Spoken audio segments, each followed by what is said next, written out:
My 12-year-old daughter had a cancer. There was a treatment that could save her. 85% survival rate. Our insurance company said no. They'd say it was too expensive. I went into debt to save her life. She survived.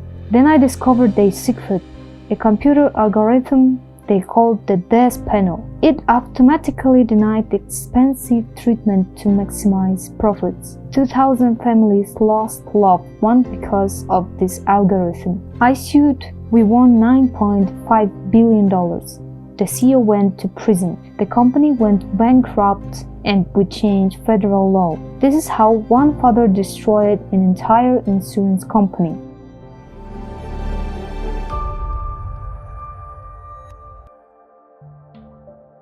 My name is Tom Harrison.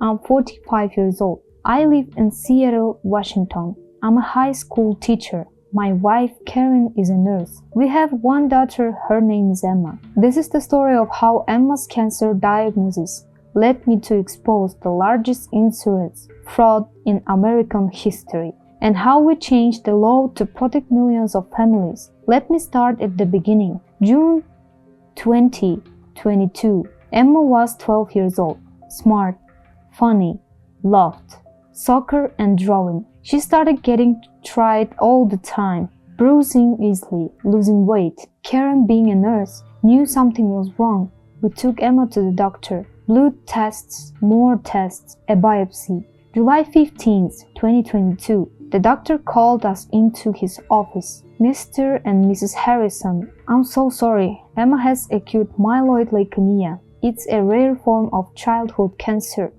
The world stopped. Our 12-year-old daughter cancer. The doctor continued. The good news is there's a new treatment. It's called CAR-T cell therapy. It's had remarkable success with this type of leukemia. 85% survival rate. 85%. There was hope. What do you need to do? I asked. A treatment costs about $500,000, but your insurance should cover most of it. We'll start the authorization process immediately. $500,000. That was terrifying, but we had insurance. Good insurance do me teaching job. We'd be okay, or so we thought. 2 weeks later, we got a letter from our insurance company, Health First Insurance. I opened it with shaking hands. Claim denied. Reason: the request statement CAR-T cell therapy is considered experimental and is not covered under your policy. Appeal denied. I read it 3 times. I couldn't believe it. I called the insurance company immediately. There's been a mistake. I said to the representative, my daughter has a cancer. She needs this treatment to survive. Her doctor says it's the best option. The representative in monotone voice replied, I'm sorry, sir, but our medical review board has determined the CAR-T therapy is experimental. It's not covered under your policy. Experimental? It's FDA approved. It has an 85% success rate. Sir, I understand your frustration, but the decision is final. You can file an appeal, but I should inform you that appeals rarely successful. I filed the appeal anyway. 3 weeks later, appeal denied. Final decision. Emma's oncologist was furious. Tom, this is unconscionable. This treatment is her best chance. Without it, he didn't finish the sentence. He didn't have to. We had 2 options. Option 1, let Emma die. Option 2, pay for the treatment ourselves. There's no one option. $500,000. We didn't have that kind of money. But I would find it. I would sell everything. I would to go any amount of debt because she was my daughter. Here's what I did. Step 1. Drained our retirement savings. We had $120,000 saved gone. Step 2. Took a second mortgage on our house. Borrowed $150,000 against our money equity. Step 3. Credit cards. Maxed out every card. $40,000 in credit card debts, 22% interest. Step 4. GoFundMe campaign. Friends, family, strangers donated $80,000 raised. Step 5. borrowed from Karen's parents. They gave us their life savings, $60,000. Step 6. Sold our cars, both cars. Used the money for treatment, $30,000. Step 7. Took out of personal loans, $20,000 at predatory interest rates. Total rates, $500,000. We were financially destroyed, but Emma would live. August 2022. Emma started CAR-T therapy. The treatment was brutal. She was so sick, lost all her hair, lost 40 pounds, couldn't go to school, but she fought. God, she fought so hard. November 2022. 3 months after treatment ended, Emma's scans came back. No evidence of disease. She was in remission. She had survived. I helped her in the hospital room and cried. Karen cried. Emma cried. Our daughter was going to life, but we were completely bankrupt. $600,000 in debt, including interest. No retirement, no savings, facing foreclosure on our house, and I was angry. The insurance company had forced us into financial ruin for a treatment that worked, a treatment that saved our daughter's life. Why did they deny it? I needed to know. I hired an attorney. Her name was Michelle Rodriguez. She specialized in insurance bad faith cases. Tom, she said at our first meeting, what happened to Emma is unconscionable, but unfortunately, it's also common. Insurance companies deny expensive treatment all the time. They bet that people won't fight back. I'm fighting back, I said. Good. Let me investigate. I'll file a lawsuit for bad faith denial, and I request all internal documents through discovery. If there's dirt, we'll find it. Michelle filed the lawsuit in January 2023. Tom Harrison with Health First Insurance, bad faith denial of coverage. During discovery, Michelle requested all internal communications related to Emma's case. Health First fought it. They didn't want to hand over documents, but the judge ordered them to complete. In March 2023, we received $70,000 page of internal documents. Michelle and her team spent weeks reviewing them, and then she called me. Tom, you need to come to my office right now. I found something. I drove to her office. She looked shaken. Tom, this is bigger than Emma. Much bigger. She showed me her computer screen. Eternal Health's first email. Email 1. From CEO Robert Winters to SVO. Our denial rate for expensive treatment is only 35%. Industry standards is 45%. We need to increase denials to hit quarterly profit targets. Suggestions? Email 2. From SVO to CEO. I propose we implement the automated denial algorithm. It's been tested by other insurance. Increases denial rate to 50% while reducing legal liability. Email 3 from CEO. Approved. Roll out immediately. What's the projected savings? Email 4 from SVO. Conservative estimate, $2 billion annually. $2 billion saved by denying treatments. Michelle clicked to another document, an internal presentation titled Project Sentinel Maximizing Profitability Through Strategic Denials. I read the slides, my hands shaking. Slide 3. The algorithm automated denial system flags high-cost treatment for automatic rejection. Slide 7. Risk analysis. 40% of denials will be appealed. Of those, 30% will be overturned, but 70% of people will give up. Net savings, $2.1 billion. Slide 12. Acceptable risk. We project 50 to 20% of denied patients will die of severe permanent harm without treatment. Legal settlements statement at $200 million annually.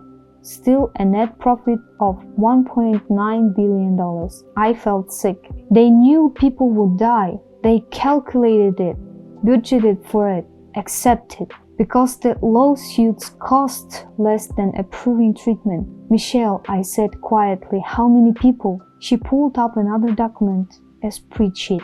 Tom, based on their internal data. Over the past 3 years, Health First denied 20,000 treatments using this algorithm, 12,000. How many of those people? We don't know for sure, but if their projection of 50 to 20% mortality is accurate, she paused, between 1,800 and 2,000 to 4,000 people likely dead. 2,000 people dead because an algorithm decided their lives weren't worth the cost. We need to go public with this, I said. Not yet, Michelle replied. First, we need a whistleblower. Michelle put out feelers quietly, discreetly. I'm looking for current or former Health First employees who are willing to work. 2 weeks later, we got a response.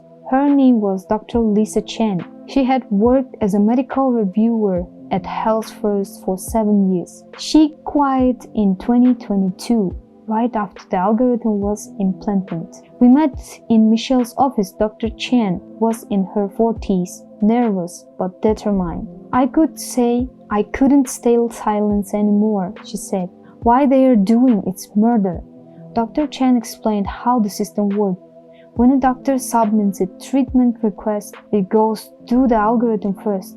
The algorithm analyzes the cost. If it's over the curtain threshold, usually $100,000, it automatically flags for a denial. The medical reviewer we would look at it, but we weren't reviewing the medical necessity. We were just rubber stamping the algorithm's decision. I tried to improve cases where the treatment was clearly necessary, life-saving. But my manager told me, your approval rate is too high. You're costing the company money. Approve fewer cases or you're fired. I quit instead. Michelle leaned forward.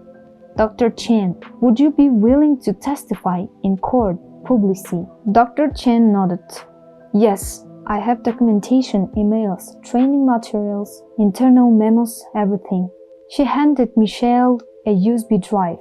This is everything. The algorithm's code, the training we received, the Kyoto system for denials, the bonuses reviewers got for high denial rates. Bonuses. They were paid to deny life-saving treatments. Michelle looked at the USB drive like it was the Holy Grail. Dr. Chen, this is enough to bring down the entire company. Good, Dr. Chen said, because Emma wasn't the only one. There were thousands, and I remember every single name, every person we denied, every person who died. She pulled out a notebook, handwritten pages. I kept the list, everyone I was forced to deny, their names, their conditions, whether I laid found of their life or dead. I looked at the list, page after page, hundreds of names, next to many names, deceased. My eyes filled with tears. Why did you keep this list? I asked. Dr. Chen's voice cracked. Because someone needed to remember them. Someone needed to be a witness. I couldn't save them, but I could make sure they weren't forgotten. She looked at me. Mr. Harrison, your daughter survived because you had the resources to fight. Most families don't. Most families just give up. And their loved ones die. Not anymore, I said. We're going to make sure everyone knows the Health First did. Michelle filed an imminent lawsuit.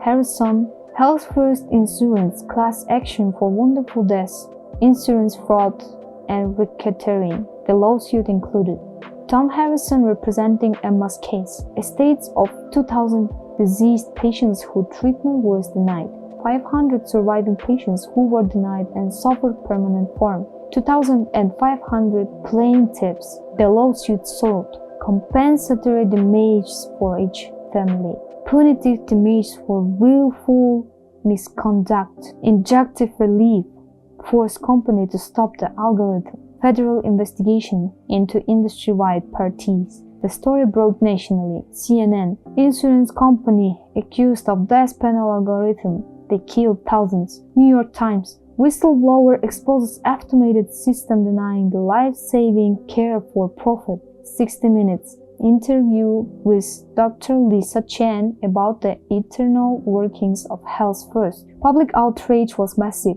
Health First stock crashed 60% in 1 week. CEO Robert Winters went on TV to defend the company. These allegations are false. Health First has always put patients first. We follow all industry standards for medical necessity reviews. But the evidence was public now. The emails, the algorithm, the projections. No one believed him. Federal regulators opened investigations. Department of Justice fraud, Securities and Exchange Commission, misleading shareholders, state insurance commissioners, violations and insurance law. Other insurance companies panicked. Were they going to be next? The trial was set for September 2023. The trial took place in Seattle Federal Court. Judge Maria Gonzalez presiding. A jury of 12. The courtroom was packed. Media from around the world. Families of the victims. Protesters outside. Michelle's opening statement. Ladies and gentlemen of the jury, this case is simple. Health First Insurance created a computer algorithm. They called it Project Centennial, but the employees who had to use it called it something else, the death panel. This algorithm had one purpose: deny expensive treatment to maximize profits. Health First executives knew people would die. They calculated it. They budgeted for it. They decided that $2 billion in profits was 2,000 humans' lives. Over the next 2 weeks, you will hear from Dr. Lisa Chen, who will explain how the system worked. You will see eternal emails from CEO admitting they needed to increase denial to hit profit targets. You will meet families who lost mothers, fathers, children because Health First said their lives weren't worth the cost. And you will see Health First's own internal projections showing the new 15 to 20% of denied patients will die. This isn't a mistake. This isn't an oversight. This is the calculated, deliberate, profit-driven killing, and we're going to prove it. Week 1 of trial. Dr. Lisa Chen testified for 3 days. She explained the algorithm in detail, how it worked, how reviewers were trained to rubber stamp denials, how bonuses were paid for high denials rates. She broke down crying when Michelle asked, Dr. Chen, did you ever try to save patients the algorithm flagged? Yes, she sobbed. I tried, but I was overruled every time. And then I'd see their names on the disease list, and I know I could have saved them, but the algorithm said no. The jury was visibly emotional. Health First attorneys tried to discredit her. Dr. Chen, isn't it true you were fired for poor performance? No, she said firmly. I quit because I refused to be part of a system that killed people for profit. Week 2 of trial. Michelle called families to testify.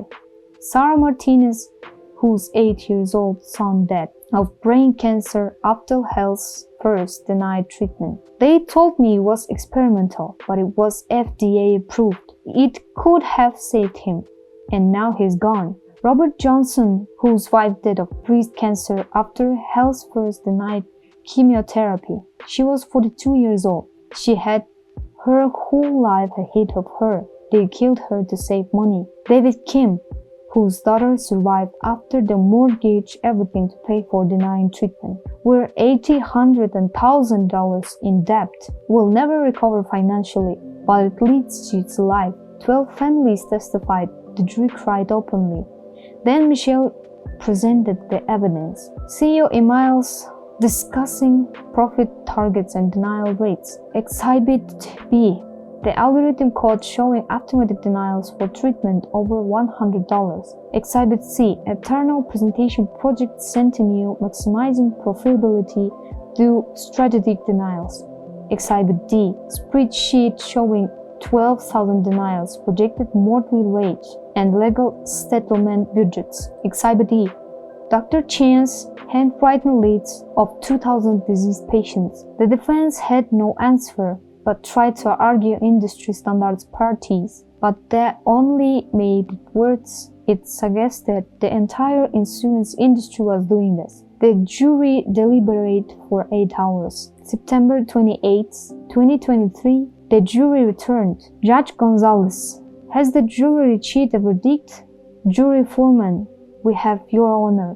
On the charge of insurance bad faith, how do you find? Guilty. On the charge of fraud, guilty. On the charge of wrongful death, guilty. On the charge of racketeering, guilty. Guilty on all counts. The courtroom erupted, families crying, hugging, someone collapsed in relief. Judge Gonzalez benched her gavel. Order, we still need to hear the match. The jury foreman reads the verdict. We award the following damages to the Harrison family, Emma's case, $50 million in the punitive damages. To the 2,000 families of deceased patients, $3 million per family to $6 million. To the 500 surviving patients who suffered harm, $2 million per patient, $1 billion. Additional punitive damage to later future conduct, $2.5 billion. Total, $9.5 billion. $9.5 billion. The largest jury verdict in American history. Health's first lawyers went pale. The CEO sitting in the gallery put his head in his hands. The company's stock went to zero within an hour. Complete collapse. Health's first filed for bankruptcy the next day. But we weren't done. The Department of Justice had been watching the trial. 2 weeks after the verdict, federal prosecutors filed criminal charges. United States of America, with Robert Winters, CEO, Michael Chang, SVO, and Sarah Phillips, Chief Medical Officer, charges. Wire fraud, using electronic communications to commit fraud. Healthcare fraud, conspiracy to commit fraud. Manslaughter, 2,000 counts. The criminal trial was swift. The evidence from civil trial was overwhelming. March 2024, all 3 executives were found guilty. Sentencing. Robert Winters, CEO, 25 years federal prison, no parole. Michael Chang, SVO, 20 years federal prison.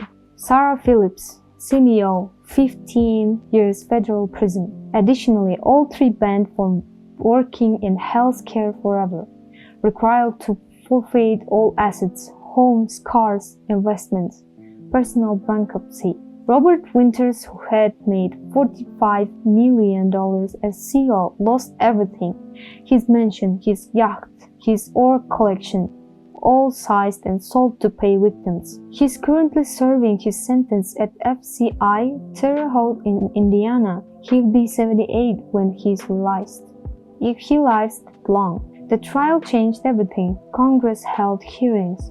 Insurance industry parties were exposed nationally. Turns out Health First wasn't alone.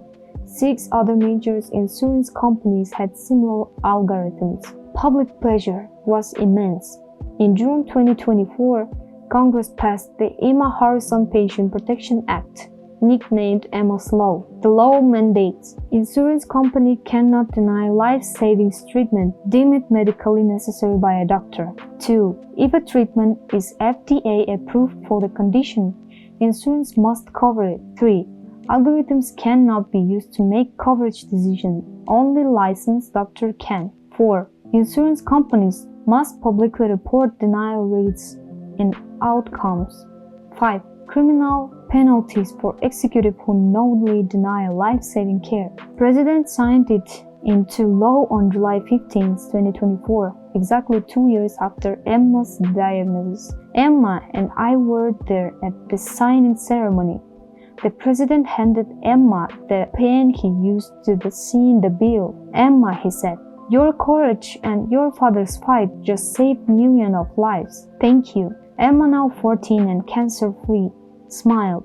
"I just wanted to get better. I didn't know it would change everything." "That's how change happens," the president said. "One person, one fight, one refusal to give up." Health First Insurance no longer exists. Bankrupt dissolved. The $9.5 billion judgment, most of it came from seized company assets, $4 billion, seized executive assets, $500 million, insurance purchased by Health First to cover lawsuits, $3 billion. Remaining funds from bankruptcy proceedings, $2 billion. Not every family got their full reward, but each other family of deceased patients received at least $2 million. For many, it didn't bring their loved ones back, but it was acknowledgement, justice, recognition that their lives mattered. As for my family, we received $50 million. We paid off all our debts, $600,000 gone. We bought back our house from foreclosure. We put money aside from Emma's college, whatever she wants to study, wherever she wants to go. The rest, we created the Emma Harrison Foundation. Our mission, help families those insurance denies treatment. We've helped over 5,000 families so far, paid for treatments insurance denied, hired lawyers to fight denials, provided financial support during treatment. We've spent $30 million. We have $20 million left, and donations keep coming. Emma is now 16, cancer-free for years. She's healthy. She plays soccer. She's applying to college. She wants to be a doctor. She wants to help people the way her doctors help her. I couldn't be prouder. If you're watching this and insurance denied treatment for you or a loved one fight, don't give up. File an appeal. Hire a lawyer. Go public, make noise. Because Emma's laws exist now. You have rights. The law is on your side. If you can't afford a lawyer, contact the Emma Harrison Foundation. Will help. If you work for an insurance company and you see that ISOL speak up, be a whistleblower. Lives depend on it. To the insurance industry, we're watching. The algorithm is illegal now. If you're still using it, we'll find out and we'll destroy you like we destroyed health first. To the families who lost loved ones, I'm sorry. The system failed you. I'm sorry they choose profits over your family. But know this, your loved ones didn't die in vain. Emma's law will save millions of lives because of them, because of their stories, because we refuse to be silent. And to Emma, baby, you are the bravest person I know. You fought cancer, you survived, and your story changed the world. I love you. This is Tom Harrison, Emma's father, and I will never stop fighting. Because no family should have to choose between bankruptcy and death. Never again. This is Justice Monday, where the powerless become powerful, where one family's fight changed millions of lives. If this story moved you, share it. Someone's insurance just denied their treatment. They need to know they can fight back. Hit subscribe. Tomorrow is Betrayal Tuesday. That story will break your heart. Remember, your voice matters. Your fight matters. Don't give up. See you tomorrow.